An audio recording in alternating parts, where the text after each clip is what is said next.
Hey guys, and welcome back to my channel and welcome back to my wedding series. So in today's video, I wanted to strictly talk about venues and searching for your venue. I obviously did this a long time ago. Our wedding is about a month and a half away now. Aside from researching wedding dresses, looking at venues and researching venues was definitely one of the things I spent the most time on. I spent so much time perusing venues on the internet. I didn't spend a whole lot of time looking at venues in person, but I looked at so many online, it's crazy. So I just wanted to share with you guys like what I was looking for, and I think what any bride should be considering when they're looking at venues. Just basic things as well as some of the things that personally I wanted to look for in a venue.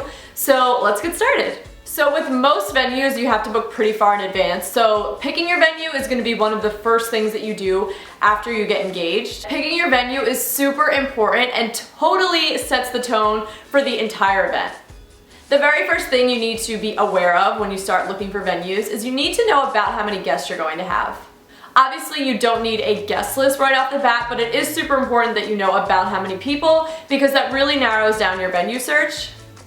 If you fall in love with a venue that only holds 100 people and you're planning on having 150, then you just wasted your time. So make sure you have a really good idea of how many guests you're having. That way your search is more productive and successful. So once you have a ballpark for the number of guests you're going to be having, you can start going to town and researching venues. So what I did is I went on the Knott's website. They have like a venue search tool on there that's really great. You type in your area and then there's also like a bunch of different filters you can use for like price, number of guests, things like that to help you narrow down your search. Once I set my filters and my area, I pretty much just started scouring through every single venue.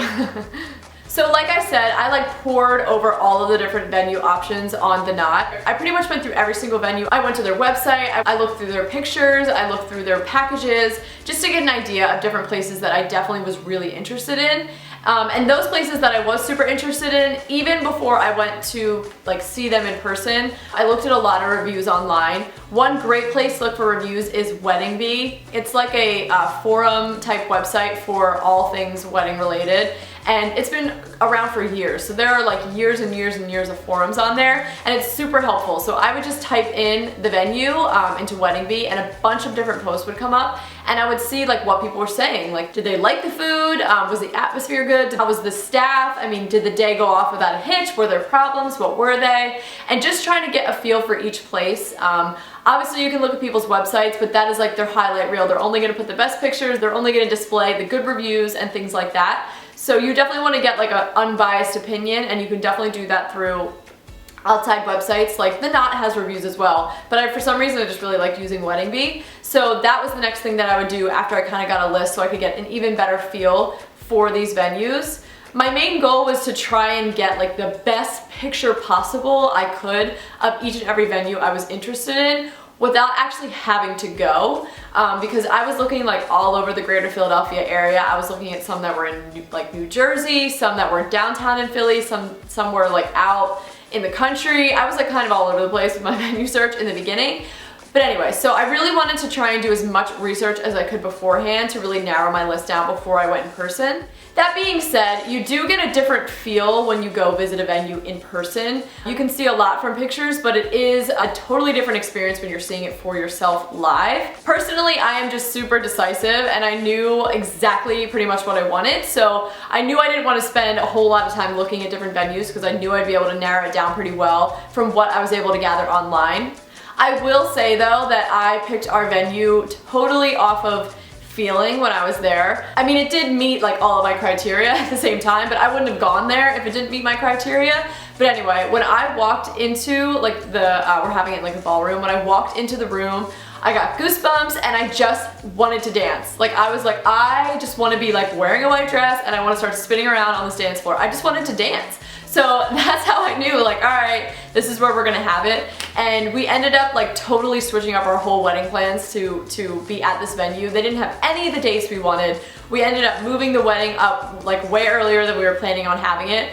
But it was that important to us because I loved it that much and I just got such an amazing feeling being there and I knew that this was definitely the place where we had to hold it.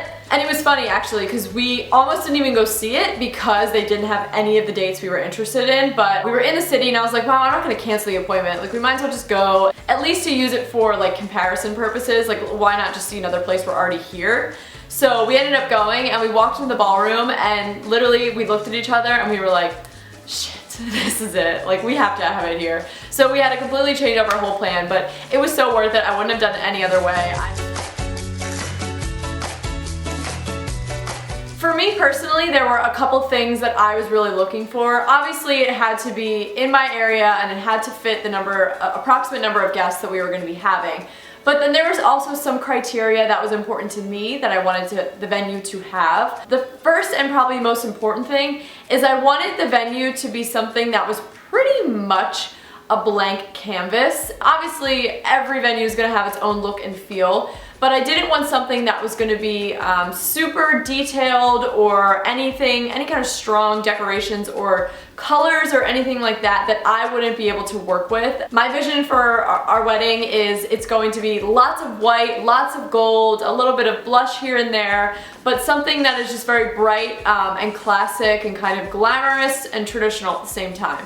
So there was a lot of venues I was looking at that I thought were really cool places, and you know, they were definitely good options for us, but they had like bright yellow walls in the reception room or like these thick red velvety curtains on these big giant beautiful windows that if I want to have a white and gold wedding, it's just going to totally clash with that room. So it was important for me to find a place that was, of course, had its own look and feel, but also at the same time was enough of a blank canvas that I knew I could kind of project my ideas and my vision for the day onto that room and into that environment, and it wasn't going to clash. It was just going to complement what I already had in mind. And along with that, it's important to think about when you start going through venues, like what kind of look you want.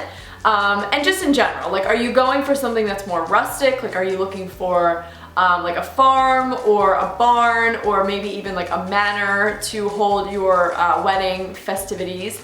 Or are you looking for something that's more glamorous or traditional, like a ballroom or something like that? There's definitely a lot of different ways that you can decorate and create an ambience in all of those places, but you do kind of have to decide like what you're going for, if it's going to be something that's more rustic or more glamorous, more traditional, anything like that.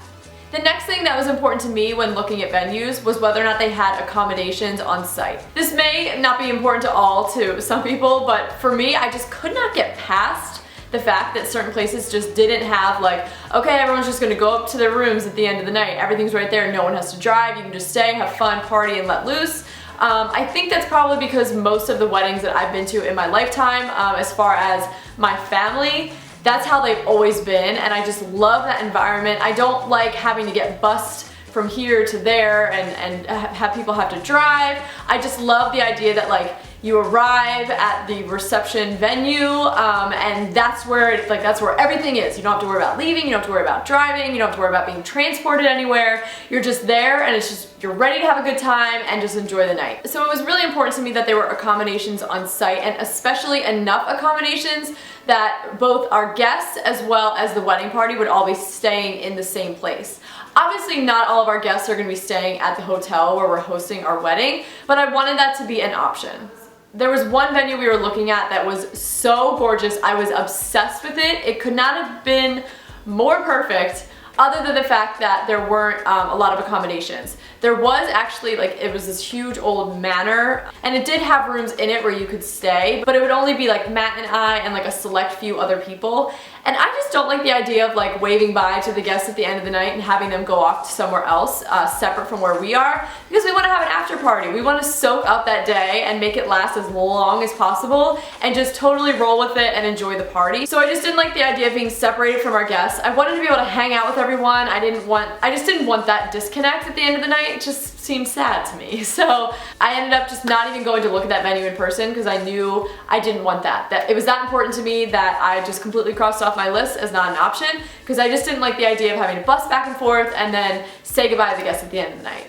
So that's pretty much all I have for this video. Like I said, just do your research, do your homework, just try and narrow it down as best you can at home from the comfort of your own couch before you go crazy and looking at tons of different venues. And also just figure out, you know, what's important to you and things that you're not willing to compromise on, and then just go from there. And of course, the most important thing is have fun with it. Enjoy the process. It can be stressful, but just have fun with it. Looking at venues can be intimidating, it can take longer than you want, but it is so fun at the end of the day. So just enjoy it, have a good time doing it, and that's all I have to say. So I hope that you guys enjoyed this video. I cannot wait for our wedding. It is getting so close, I can't believe it. I still have a lot of little stuff to do, but I'm just like, I'm feeling pretty good and I'm feeling ready.